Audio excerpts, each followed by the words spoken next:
Assalamualaikum warahmatullahi wabarakatuh. Alhamdulillahirabbil alamin wa bihi nasta'inu ala umurid dunya waddin. Asyhadu an la ilaha illallah wa asyhadu anna Muhammadar Rasulullah.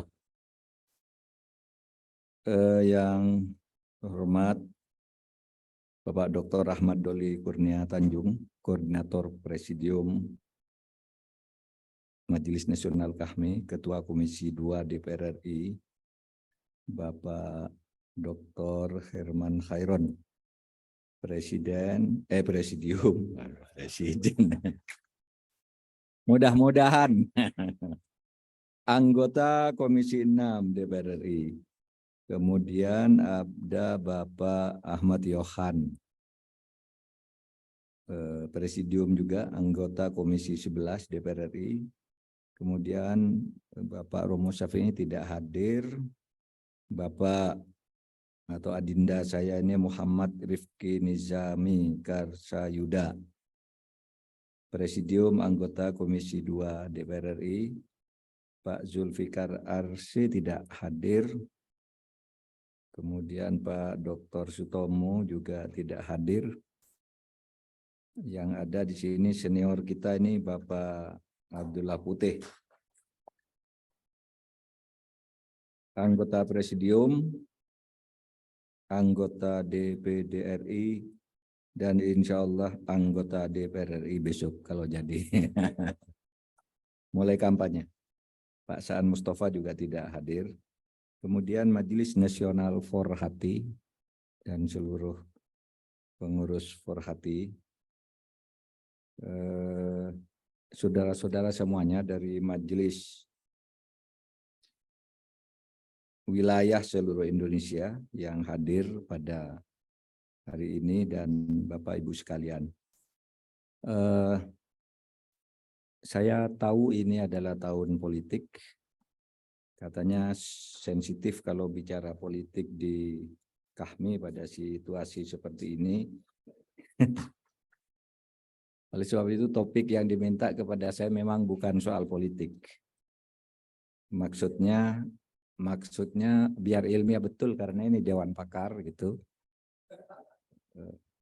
Tapi sebenarnya bicara politik itu di forum ilmiah, di kampus maupun di masjid, di rumah ibadah, di gereja, itu boleh asal yang dibicarakan adalah politik tingkat tinggi.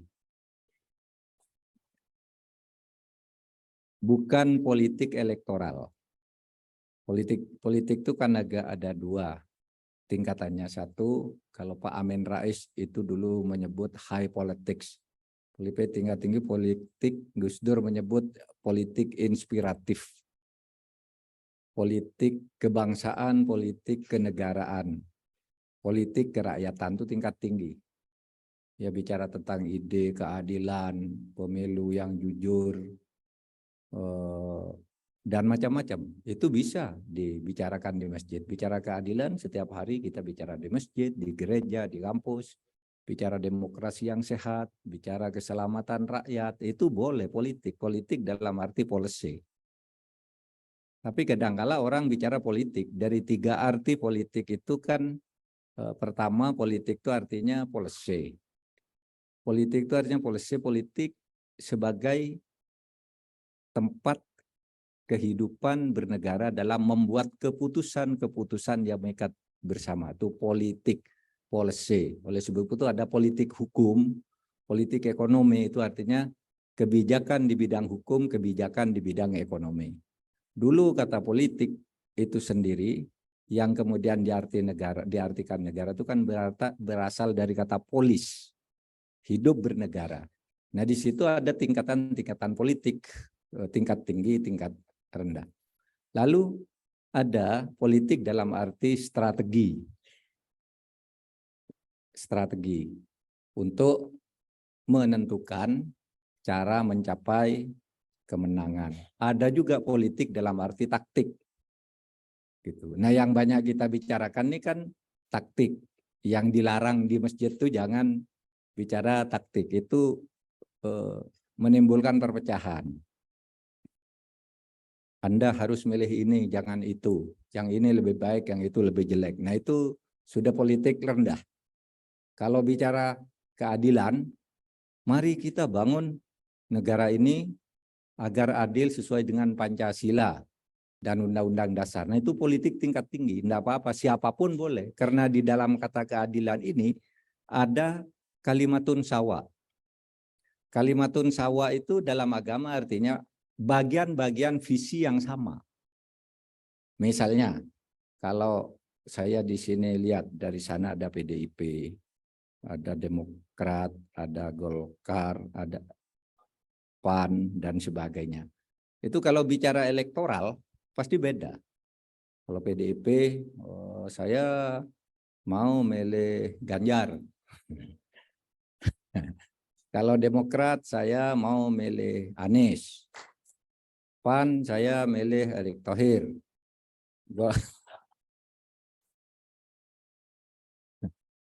Golkar milih siapa Pak? Golkar belum ya?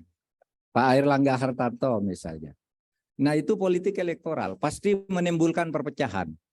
Tapi kalau saudara bicara kalimatun sawa, mari kita laksanakan tujuan HMI untuk membangun masyarakat adil dan makmur.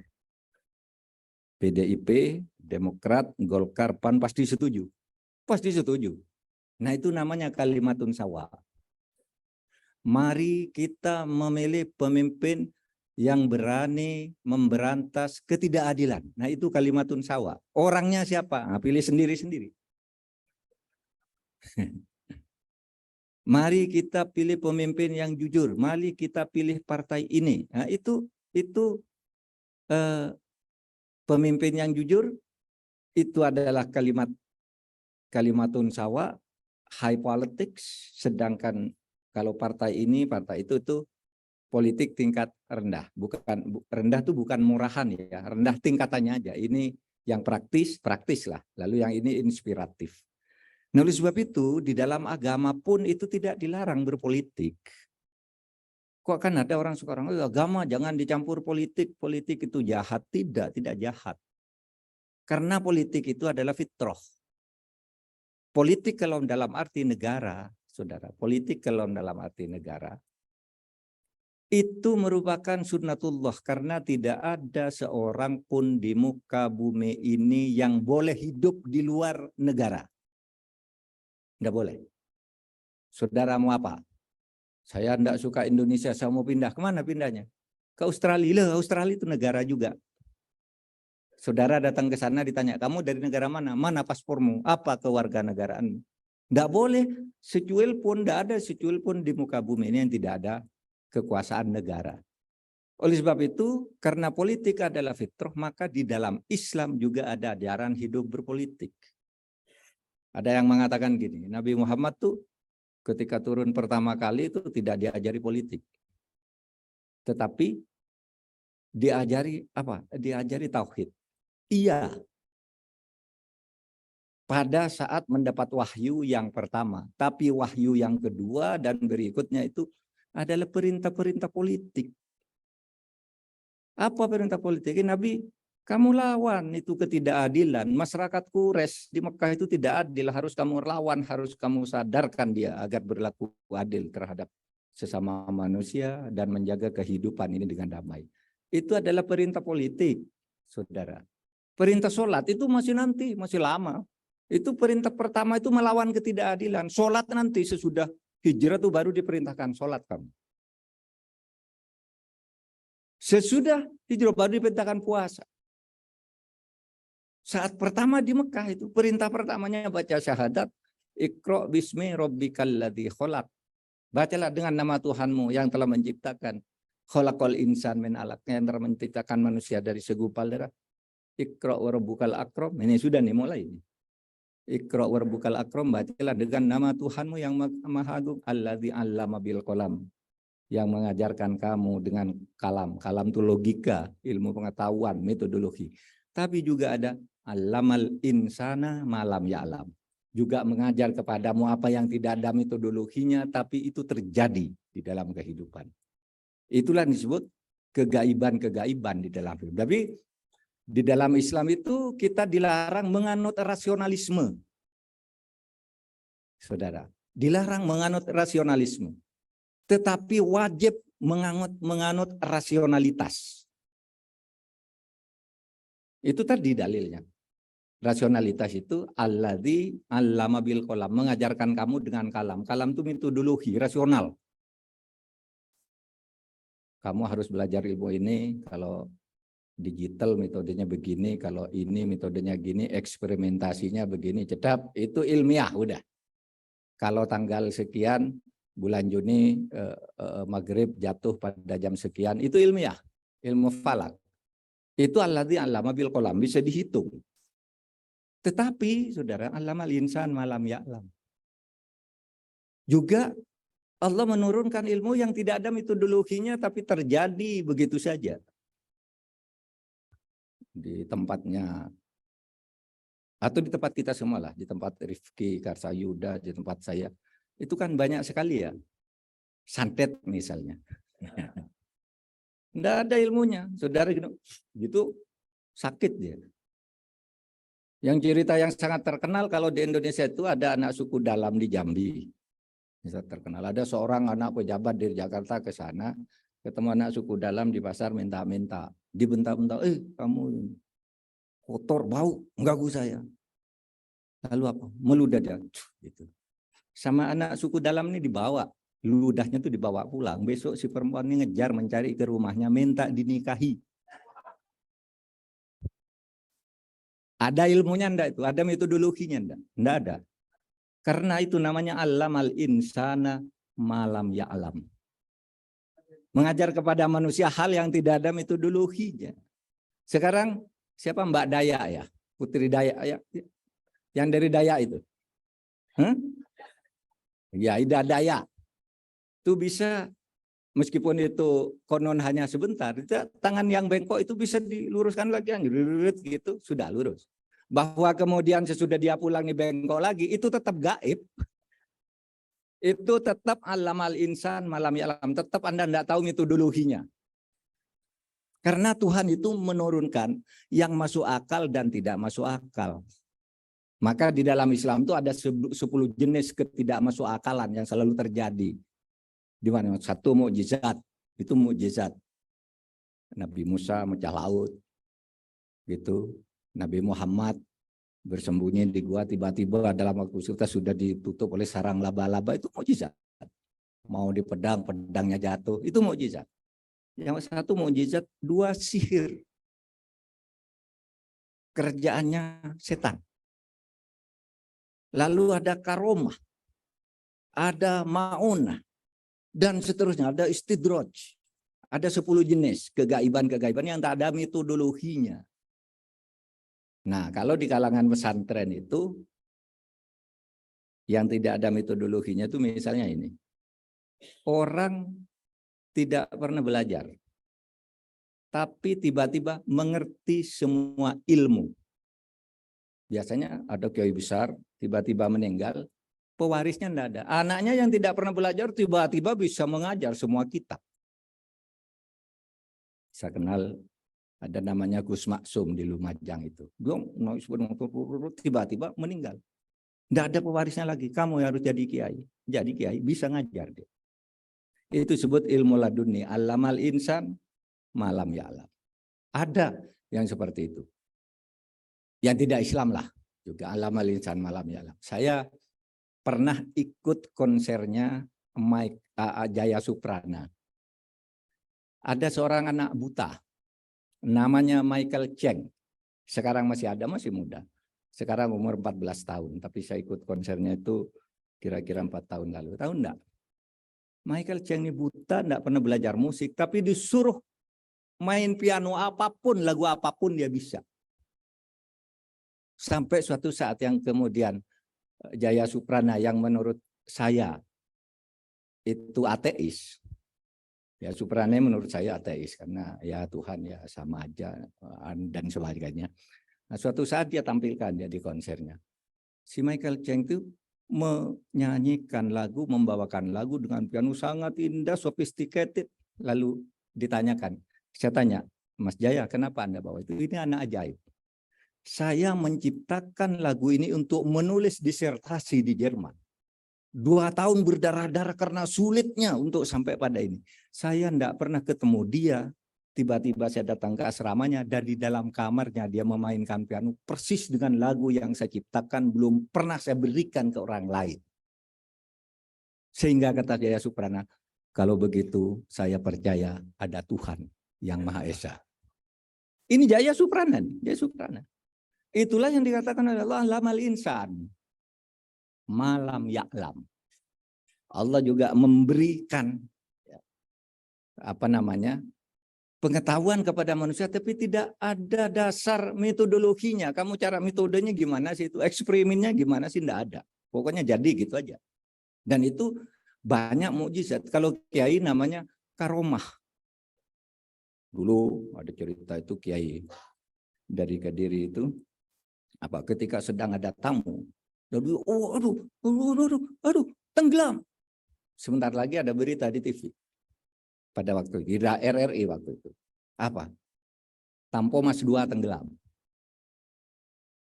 Nah itu karomah namanya. Tapi saudara, karomah itu tidak bisa dipelajari. Saudara jangan pergi, saya ingin dapat karomah, tidak bisa. Yang bisa dipelajari itu ilmu yang ada metodenya tadi. Kalau karomah itu anugerah dari Allah dan tidak bisa dipelajari. Kalau bisa dipelajari, semua orang belajar itu.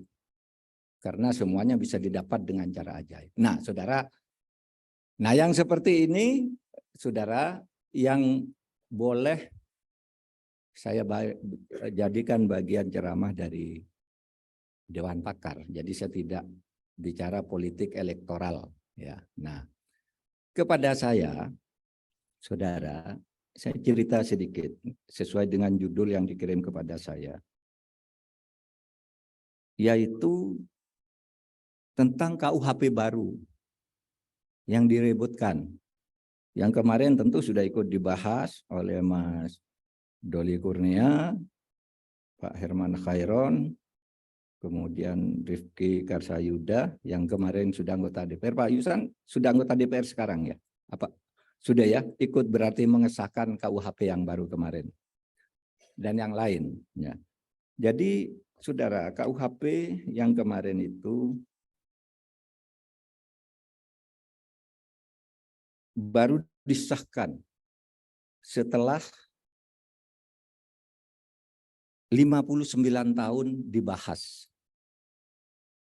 Itu pun masih hampir ditunda lagi. Itu pun diprotes lagi. Padahal kita dari sudut ilmu hukum dan ilmu politik, itu seharusnya sudah punya KUHP sendiri. Nah, KUHP kita yang ada sekarang itu adalah yang masih berlaku sampai hari ini adalah KUHP peninggalan zaman Belanda. Karena dulu KUHP yang sekarang dari Belanda ini kan berasal dari kode penal.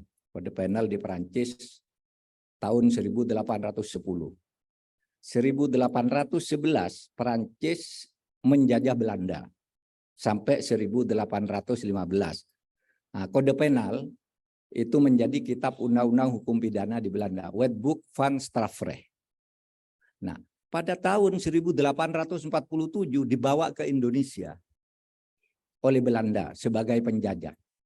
Diberlakukan di Indonesia tapi belum resmi. Cuma kalau ada perkara-perkara di pengadilan dibawa ke situ saja hukum pidana ini. Nah, pada tahun 1918 disahkan secara resmi berlaku untuk seluruh Hindia Belanda. Bayangkan dari tahun 1811, 1847, 1819 berlaku hukum yang sama di Indonesia sampai saat ini. Ya diubah sedikit-sedikit, tapi strukturnya itu. Padahal ini menurut ilmu politik hukum itu harus berubah sesuai dengan perubahan masyarakatnya. Kalau masyarakat berubah, ya hukumnya berubah. Kalau berubah tempatnya, hukum Belanda, kok tempatnya beda, berarti ada perubahan tempat. Mestinya hukumnya tidak berlaku hukum Belanda. di Indonesia. Hanya di Belanda hukum Belanda tidak bisa berlaku di Jerman, tidak bisa berlaku di Perancis, karena hukum itu apa? Kalau dalam ilmu hukum itu namanya hukum itu melayani masyarakatnya. Di mana masyarakat berada, di situ hukumnya ada sendiri. Ubi societas, ibi ius. Di mana ada masyarakat dengan segala coraknya, di situ berlaku hukum dengan segala coraknya. Nah, hukum KUHP kita itu tidak sesuai dengan kebutuhan masyarakat kita sejak tahun 45, karena masyarakat Indonesia sebelum tahun 45 atau sebelum tanggal 17 itu masyarakat kolonial. Sekarang sudah menjadi masyarakat nasional. Berarti apa? Hukum Indonesia itu harus hukum yang melayani masyarakat nasional, bukan lagi hukumnya masyarakat kolonial yang diskriminatif. Nah, saudara, itulah sebabnya aturan peralihan Undang-Undang Dasar Pasal 2 menyatakan gini, segala lembaga dan peraturan yang ada masih langsung berlaku selama belum dibentuk yang baru menurut Undang-Undang Dasar ini. Jadi hukum-hukum yang berlaku sekarang itu hanya berlaku sebelum dibentuk yang baru. KUH Perdata misalnya sekarang itu masih, KUH Dagang masih itu, yang tahun-tahun bahula itu. Yang di Belanda sendiri sudah berubah. Sudah tidak ada tuh hukum itu, kok di Indonesia tidak selesai-selesai. Nah, itulah sebabnya dulu tahun 63 lalu muncul ide pertama, kalau 63 ini. Kalau begitu mari kita buat hukum yang baru di bidang hukum pidana. Yang lain misalnya hukum pemilu sudah dibuat lebih dulu untuk pemilu tahun 55. Hukum agraria ada Agraris Wet 1870 ya tahun 60. Undang-Undang nomor 5 tahun 60 diperbaiki. Nah, ini hukum pidananya gimana? Itulah tahun 63 muncul gagasan, mari kita bentuk. Diadakan seminar-seminar sampai akhirnya pada tahun 85 Pak Ali Said membentuk tim. Tahun 85 membentuk tim, tahun 63 seminar-seminar, tahun 85 membentuk tim, 22 tahun kemudian. Sesudah itu tahun 25 sampai tahun 2022 itu dibahas, tidak pernah berhenti oleh tim sampai timnya banyak yang meninggal bergantian. Tidak selesai-selesai. Nah, baru pada tahun 2017 sebenarnya udah selesai. Tapi pada waktu itu diprotes. Kenapa? Di situ harus dicantumkan pasal larangan LGBT. Harus dicabut pasal tentang binatang piaraan yang masuk ke pekarangan orang lain. Dulu ada itu aturan-aturan itu. LGBT. Perzinaan harus dipertegas bahwa zina itu adalah hubungan terlarang antara orang yang belum pernah menikah dengan yang tidak terikat dalam pernikahan. Diprotes terus sampai akhirnya apa? 2017 ditunda. Tetapi partai-partai pokoknya sebelum pemilu 2019 disahkan. Hanya ada beberapa masalah saat itu. 2019 mau disahkan, demo lagi. Sampai Presiden mengeluarkan pengumuman 11 rancangan undang-undang ditunda sampai selesainya pelantikan Presiden. Nah, saudara, sesudah Presiden dilantik, kita kebut lagi undang-undang ini. Tetap saja mentah, ditolak. Sampai akhirnya apa? Pada bulan Agustus tahun 2022, Presiden memerintahkan Menko Polhukam dan jajaran Polhukam melakukan sosialisasi, dipilih 11 kota, sosialisasi dengan 14 materi yang harus dibahas lagi, kelar. Akhirnya diundangkan menjadi Undang-Undang nomor 1 tahun 2023. Tahun 2023. Larangan LGBT tidak bisa dimuat di situ. Tidak ada larangan LGBT. Pak, itu kan hukum agama. Ya, tapi bagaimana memuatnya? Kan LGBT itu sebagai apa? Sebagai kodrat kan tidak bisa dilarang. Yang dilarangkan perilakunya. Orang LGBT itu kan diciptakan oleh Tuhan. Oleh sebab itu tidak boleh dilarang Tuhan yang menyebabkan dia hidupnya menjadi homo, lesbi, tetapi perilakunya yang dipertunjukkan kepada orang itulah yang tidak boleh. Sehingga apa rumusannya akhirnya? Di dalam kitab undang-undang hukum pidana itu yang sekarang yang masih akan berlaku. Kemudian dikatakan ya rumusannya barang siapa melakukan hubungan seksual di luar nikah dengan anak di bawah umur. Kan LGBT itu bisa tercakup di situ meskipun tidak semuanya. Sebab kalau misalnya dewasa tidak di bawah umur, kan sulit pembuktiannya. Kan harus disaksikan katanya LGBT itu harus disaksikan. Ya enggak mau orang LGBT disaksikan orang. Gitu. Nah, dan seterusnya banyak hal-hal yang belum dimengerti oleh masyarakat sehingga sesudah diundangkan pun masih protes. Pihak luar negeri protes. Kita jelaskan semuanya. Nah, saudara sekalian, itu soal KUHP baru. Apa KUHP baru ini? Intinya ya pertama begini, yang jadi tadi soal LGBT, yang kedua soal hukuman mati. Hukuman mati itu boleh apa enggak? Mahkamah Konstitusi sudah pernah memutuskan di tahun 2006, hukuman mati itu boleh. Gitu. Tetapi kecenderungan dunia internasional menolak hukuman mati. Partai-partai agama seperti PKS, P3, sebagian PKB, sebagian PAN, sebagian yang berbasis agama, tetap setuju hukuman mati. Karena memang hukuman mati dalam agama dibenarkan. Diskusinya apa? Nyawa itu kan urusan Tuhan. Kenapa manusia diberi kewenangan membunuh orang atas nama hukuman? Ya, iya. Kemerdekaan juga itu hak Tuhan. Kenapa manusia kok diberi hak untuk mengkerangkeng orang? Orang dimasukkan ke penjara itu kan melanggar HAM juga. Artinya apa?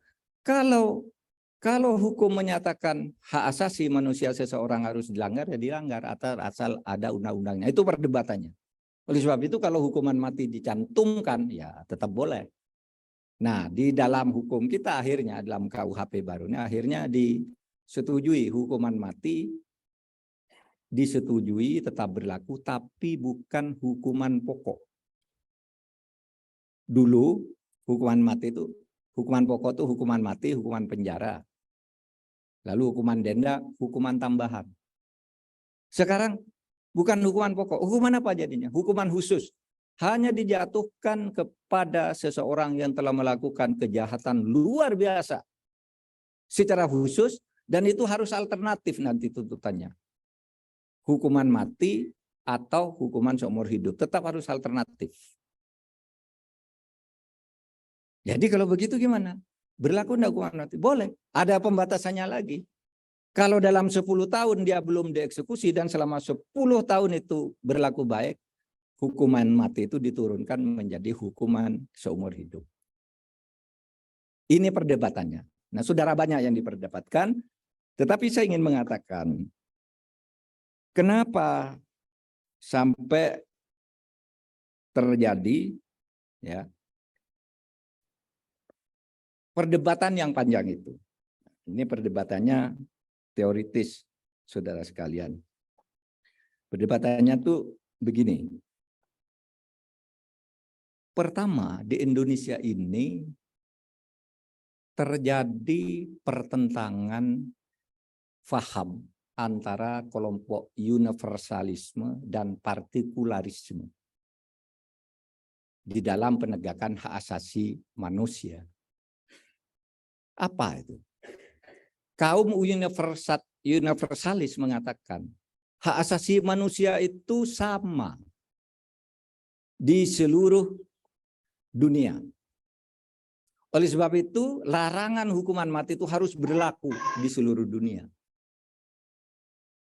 Pandangan universal seperti ini, misalnya waktu itu yang memperjuangkan ada Adnan Buyung Nasution, ada Mulia Lubis, Nur Syahbani, Kaca Sungkana, dan sebagainya. Sekarang sebagian sudah meninggal. Tidak boleh hukuman mati. Itu hak Tuhan yang dilanggar. Tapi aliran partikularisme mengatakan hukuman mati itu boleh sesuai dengan budaya dan keyakinan agama di mana negara itu memberlakukan hukumnya. Universalisme yang mengatakan bahwa hukuman mati itu berlaku di seluruh dunia, dasarnya Universal Declaration of Human Rights tahun 1948. Deklarasi Universal tentang Hak Asasi Manusia 10 Desember 48 mengatakan ya manusia di seluruh dunia itu sama, tidak boleh ada diskriminasi, standar-standar hukumannya sama, kira-kira gitu. Tapi saudara, yang membolehkan hukuman mati itu adalah deklarasi Kairo, Universal Declaration of Human Responsibilities. Yang satu human right, yang satu human responsibilities. Deklarasi Kairo dikeluarkan tahun 98. Deklarasi PBB, deklarasi di New York keluar tahun 48. 50 tahun selisihnya. Nah, deklarasi Kairo ini saudara, ketika reformasi datang ke Indonesia, para deklaratornya ada Jimmy Carter, Lee Kuan Yew, Willy Brandt, meskipun itu di Kairo, itu bukan orang Islam yang buat. Ya, ada juga orang Islamnya, tapi negara-negara Barat yang kemudian merumuskan begini. Pemberlakuan hak asasi di Barat dan di Timur itu harus berbeda. Di Barat itu penganut liberal individualisme, di Timur itu lebih dekat ke komunalisme, paguyuban, taat kepada agama dan disiplin terhadap budaya yang rukun, santun, tetapi juga bisa tunduk terhadap ajaran-ajaran agama. Oleh karena di Timur banyak orang tunduk pada ajaran-ajaran agama, maka hukuman mati itu boleh diberlakukan secara partikular. Dulu tadi secara universal. Jadi universalisme dan partikularisme itulah yang menyebabkan kita lambat. Itu berdebat tentang hukum pidana itu. Itu bertahun-tahun hukuman mati itu boleh apa enggak? Zina itu boleh apa enggak? Samin Leven itu boleh apa enggak? Itu bertahun-tahun tuh. Sejak saya baru jadi dosen muda di tahun 84 saya jadi dosen muda, tahun 85 muncul perdebatan lagi tentang KUH pidana yang sudah hampir selesai. Ini tahun 85 saya dosen muda asisten. Apa yang dipersoalkan saat itu? Yaitu kemungkinan peluang dimasukkannya pidana santet ke dalam KUHP. Nah itu tadi, maka saya bicara tadi alamal insan malam ya'lam itu tadi. Ya. Sebuah disertasi yang ditulis oleh guru besar UI yang kemudian menjadi koordinator Kopertis 3 DKI Jakarta, itu menulis disertasi apa? Bahwa santet itu perbuatan pidana dan bisa dihukum. Bisa. Itulah sebabnya Pak Muladi yang saat itu menjadi tim perumusan KUHP itu memasukkan santet itu tindak pidana. Loh kenapa tindak pidana? Ya karena tindak pidana itu kejahatan. Orang membunuh orang dengan santet itu kan jahat juga. Oh iya ya, gitu kan. Akhirnya ada yang setuju, ada yang tidak. Wah itu primitif. Santet-santet itu kan zaman dulu. Kita ke zaman depan, zaman modern tidak ada lagi santet-santet. Terjadi perdebatan. Ini bukan soal modern atau primitif, kata Pak Muladi. Ini soal fakta bahwa orang bisa membunuh orang dengan ilmu gaib. Kalau di Madura itu tahu enggak? Kerapan sapi. Kerapan sapi itu kan berjenjang dari tingkat desa, kecamatan, kabupaten, lalu karesidenan Madura. Nah, sesudah tingkat karesidenan itu sapi yang hebat-hebat itu. Siapa yang akan merebut piala presiden? Saudara,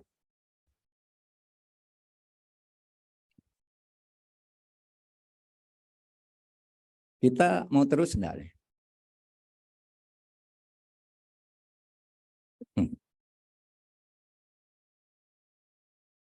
Nunggu adzan dulu.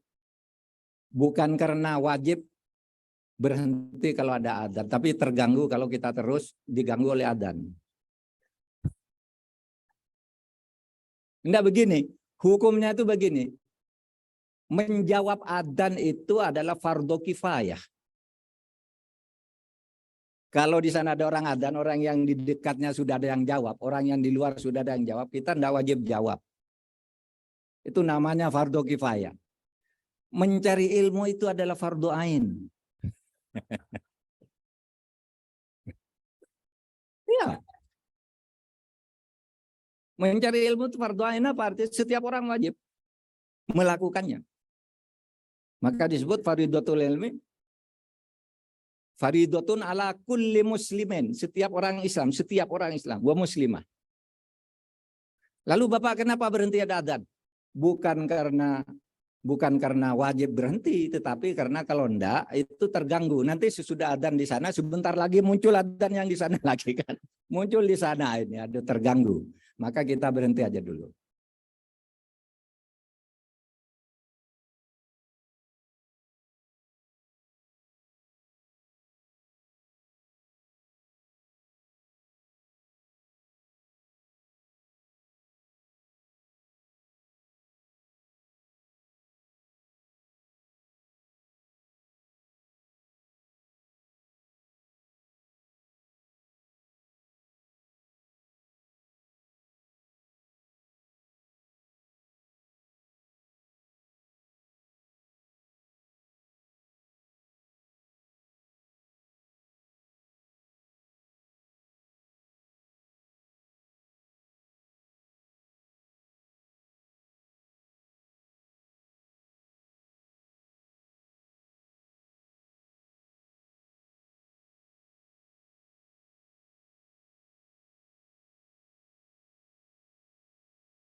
Baik, karena banyak orang yang tidak setuju menganggap santet itu sebagai primitif yang tidak masuk akal, akhirnya apa?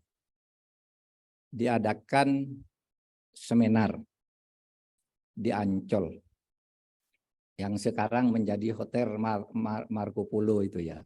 Itu dulu hotel apa namanya di Ancol. Diajak seminar di situ. Pak Muladi ngundang ahli hukum dan ngundang tukang santet. Muladi bilang, saudara, saya ngajukan rancangan undang-undang hukum pidana itu agar masukkan santet sebagai kejahatan karena jelas itu jahat, suka membunuh orang, kita tidak tahu gitu. Lalu berturun, setuju udah pendapat. Lalu diajukan presentasi oleh seorang profesor, setuju enggak santet masuk KUHP? Tidak. Lalu giliran tukang santet, ini suruh bicara, coba tukang santet bicara. Dia bilang tukang santet, saya enggak banyak bicara. Sini, dulu kalau seminar di tahun 80-an ya, ini ya Mas Abdullah ya, kan ada taman di depan mimbarnya, ada taman, ada ikannya gede-gede, itu bagian dari dekorasi dulu. Lalu tukang santet itu lihat ada ikan di sini, lihat kamu semua, lihat. Saya pindahkan ikan ini ke dalam kelapa yang ada di depan hotel ini. Saksikan, buat ikannya enggak ada. Lalu tolong turunkan kelapa yang sebelah sana, dibuka, dibelah, keluar ikan dari situ. Lalu ditanya tadi yang tidak percaya, tadi yang tidak percaya santet siapa ngacung? Ikan ini mau saya pindahkan ke perutmu sekarang, katanya. Akhirnya percaya bahwa santet itu ada. Dan itu dimasukkan di dalam rancangan undang-undang hukum pidana tahun 87. Masuk. Tetapi kemudian persoalannya gimana cara membuktikan? Ya kan? Cara membuktikan gimana ini? Kan dalam hukum acara harus jelas siapa melakukan apa, dengan apa, alat buktinya apa. Yang mau memeriksa tukang santet siapa? Malah sebelum diperiksa disantet mati juga. Akhirnya bukan karena persoalan ilmiah atau tidak. Ini karena persoalan mengatur hukum acaranya yang susah, ini dikeluarkan dari rancangan undang-undang hukum pidana. Jadi saudara, Ini saya ingin mengatakan apa ini? Satu, kenapa kita lambat membuat hukum pidana? Satu, karena persoalan universalisme dan partikularisme yang baru diselesaikan oleh Forum Dunia itu tahun 1998 dari UDHM, Universal Declaration of Human Rights, menjadi Universal Declaration of Human Responsibilities. Jadi sekarang jangan hanya bicara hak asasi, tapi kewajiban asasi, human responsibilities. Nah, disitulah kemudian baru mulai lancar, karena faham yang lahir dari Universal Declaration of Human Responsibilities ini masuk di dalam pasal 22 amandemen Undang-Undang Dasar. Dikatakan di situ hak asasi manusia termasuk hukuman mati bisa dikurangi berdasar pertimbangan budaya, agama, dan ketertiban umum. Agama masuk di situ karena deklarasi Mesir itu tadi. Di dalam pasal 22J ayat 2, pasal 28J ayat 2 Undang-Undang Dasar 45 sekarang. Kesulitan yang lain kalau universal partikular itu bertentangan, juga sulit mengagregasi karena masyarakat kita ini banyak. Ya. Masyarakat kita ini, saudara, berapa agama saja ada 6 yang resmi disebut. Keinginan hukumnya berbeda-beda. Adatnya begitu banyak. Kalau Van Vollenhoven menyebut ada 19 lingkungan hukum adat dengan hukumnya yang berbeda-beda. Gimana cara membuat hukum nasional? Itu yang menyebabkan lama perdebatannya. Sampai memakan waktu 59 tahun itu karena lama. Kalau orang Jawa suka begini, orang Batak tidak setuju. Orang Batak sudah setuju, orang Minang tidak setuju. Terus berdebat gitu sampai akhirnya 59 tahun. Karena kemudian kalau kita orang Islam itu kemudian berpendapat hal-hal yang menjadi urusan pribadi biar hukum pribadinya berlaku, tapi yang menjadi kepentingan bersama itulah yang disebut kalimatun sawa. Hal-hal yang sama disatukan di dalam hukum nasional ini. Baru hukum pidana kita itu baru lahir pada tanggal 2 Januari tahun 2023 dengan Undang-Undang Nomor 1 tahun 2023. Nah, saudara sekalian, pada akhirnya saya ingin menutup karena ini di HMI, di KAHMI. Ini ada penutup di halaman terakhir ini begini. Kalau di jadwal yang diberikan ke saya memang sampai jam 4. Ini masih ada waktu. Saudara, gini. Kita orang Islam jangan kecewa dan buru-buru mengatakan itu hukum pidana kita itu kafir. Bom di Bandung, itu kan karena hukum pidana disahkan lalu di sepeda motornya dikatakan KUHP kafir. Bertentangan dengan Islam dan masih banyak yang berpendapat seperti itu. Saudara, kalau dari perspektif demokrasi, kita ini sudah berdebat. Orang Islam sudah berjuang agar hukum Islam masuk di dalam hukum, tetapi saudara, sesudah berdebat nggak bisa, orang lain nggak setuju. Yang sesama Islam pun nggak setuju, punya paham berbeda. Maka yang harus diterima, begini dalilnya. Mala yudoroku kulluhu layut araku kulluhu. Kalau kamu tidak bisa berhasil memasukkan seluruhnya, jangan tinggalkan seluruhnya, tapi ambil yang masih bisa diambil. Tidak bisa masukkan hukuman mati secara kategoris, ya jadikan dulu. Jadikan apa? Prinsipnya bahwa boleh, cuma nanti menjadi hukuman khusus gitu. Karena kalau dijadikan mutlak hukuman mati, orang lain tidak setuju. Hukum tidak jadi-jadi. Gitu.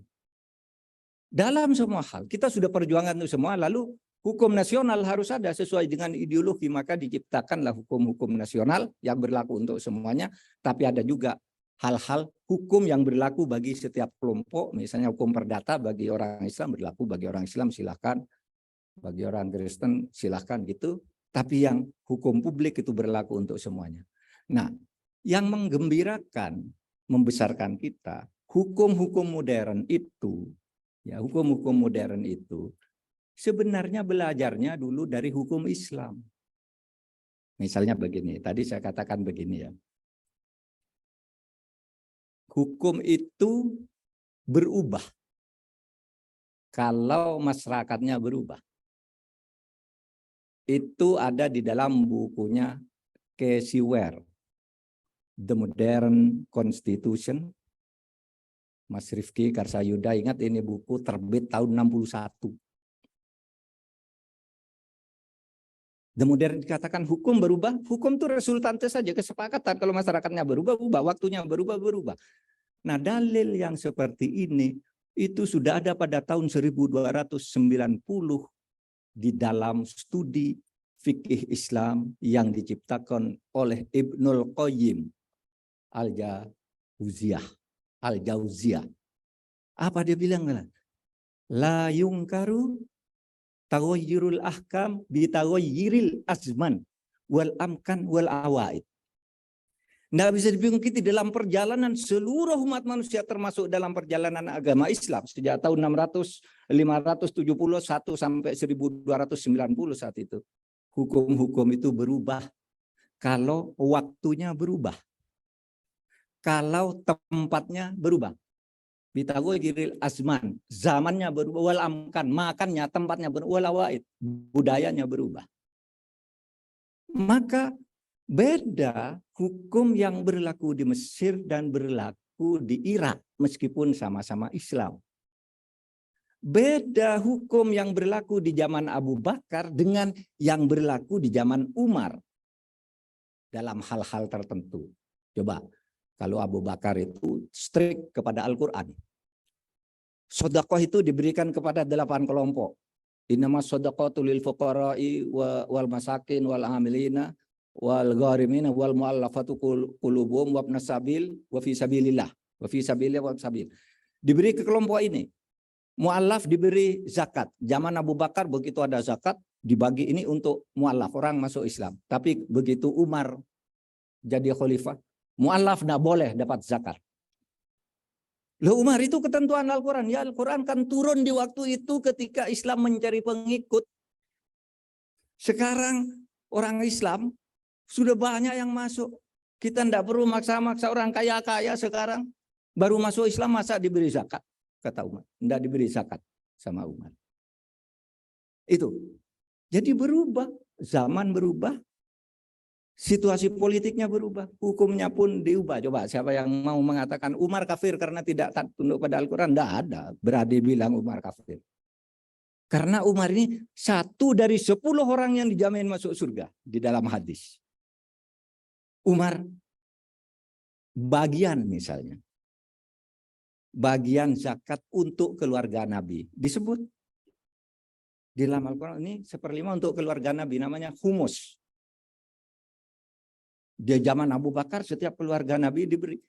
Di zaman Umar tidak. Sekarang humus ini masukkan ke Baitul Mal bagi ke orang miskin. Kenapa? Prinsip itu tuh, hukum itu berubah. Waktunya berubah, tempatnya berubah. Hukum tata negara di Mesir beda dong dengan hukum tata negara di Indonesia. Beda lagi dengan Malaysia meskipun sama-sama Islam. Amkan, asman amkan. Wal awaid, budaya. Kalau budayanya berubah, hukumnya bisa berubah. Nah, buktinya, kalau saudara berpuasa gitu kan, imsak. Imsak itu bukan hukum Islam. Saudara berpuasa, subuh jam 4.10, imsak jam 4. 10 menit sebelum subuh imsak. Itu aturan di Indonesia. Itu bukan hukum Islam. Itu hukum di Asia Tenggara. Kalau saudara ini yang sering-sering umroh ini, kalau umroh di bulan puasa, coba lihat. Orang sebelum subuh itu keliling-keliling. Begitu subuh makan. Tidak ada imsaknya. Di sini kalau imsak, kamu harus berhenti makan. Bahkan ada bahasa Arabnya yang disiarkan lewat radio-radio waktu saya kecil. Ayyuhal ikhwan, qad ana waktul imsak. Iyyakum wal akla wasyarba wa radalik. Saudara, sekarang sudah imsak. 10 menit lagi subuh, kamu tidak boleh makan, tidak boleh minum. Dengan hal-hal dan hal-hal lain yang dilarang puasa. Nah saudara, itu hanya hukum di Indonesia. Di mana-mana imsak itu ya bersamaan dengan subuh itu. Kalau Al-Quran sesudah terlihatnya benang merah di timur yang membedakan pagi dan malam. Itu namanya awaid. Budaya kita membuat budaya kalau imsak berhenti itu budaya, bukan hukum Islam. Bagus apa tidak itu? Bagus. Karena apa? Orang berhati-hati. Maka dikatakan al-adatu muhakkamatun. Adat yang tumbuh dari budaya itu menjadi hukum. Wayang misalnya. Nggak ada yang haram wayang itu. Wayang itu pada dasarnya mubah. Ya, al-aslu fil amri bilibah, pada dasarnya segala sesuatu itu mubah, boleh. Kecuali ada larangan khusus atau perintah khusus. Gitu. Nah, yang kedua misalnya, asas legalitas. Itu kan hukum yang tadi kita bicarakan tuh memuat, memperkenalkan asas legalitas. Orang tidak boleh dihukum sebelum ada undang-undang yang melarang lebih dulu. Dalilnya bagaimana? Nolum delictum nolapuna sine previa lege punale. Tidak boleh ada orang dihukum, tidak ada sesuatu dilarang, kecuali dinyatakan secara resmi dilarang lebih dulu oleh sebuah undang-undang.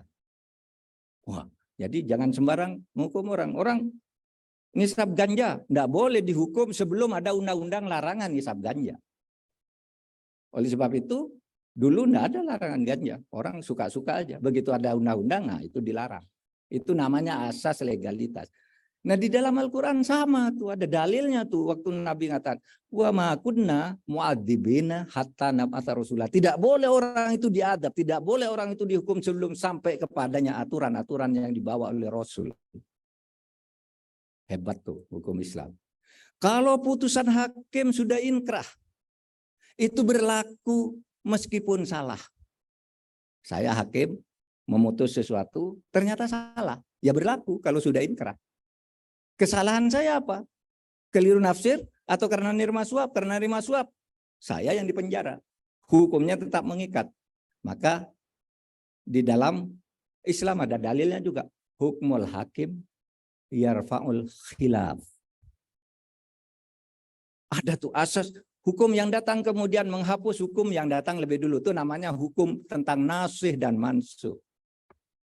Hukum yang lebih tinggi, itu teori piramida itu. Hukum yang lebih tinggi harus dituruti oleh hukum yang di bawahnya, sehingga kalau hukum di bawahnya lebih rendah bertentangan di atasnya, yang di bawah itu batal demi hukum. Itu ada di dalam hadis Mu'ad bin Jabal atau di Al-Quran. Ati'ullah wa ati'ur rasul wa ulil amri minkum. Kalau Mu'ad bin Jabal, Mu'ad, kamu saya utus ke Yaman ya jadi gubernur, kata Nabi. Kalau kamu menghadapi masalah, kamu menyelesaikan dengan apa? Ya Al-Quran Nabi, yang nomor 1. Kalau di Al-Quran tidak ada, ya sunnahmu, sunnah Rasul. Kalau tidak ada lagi di Quran sunnah, birra'yi, saya berpikir ijtihad.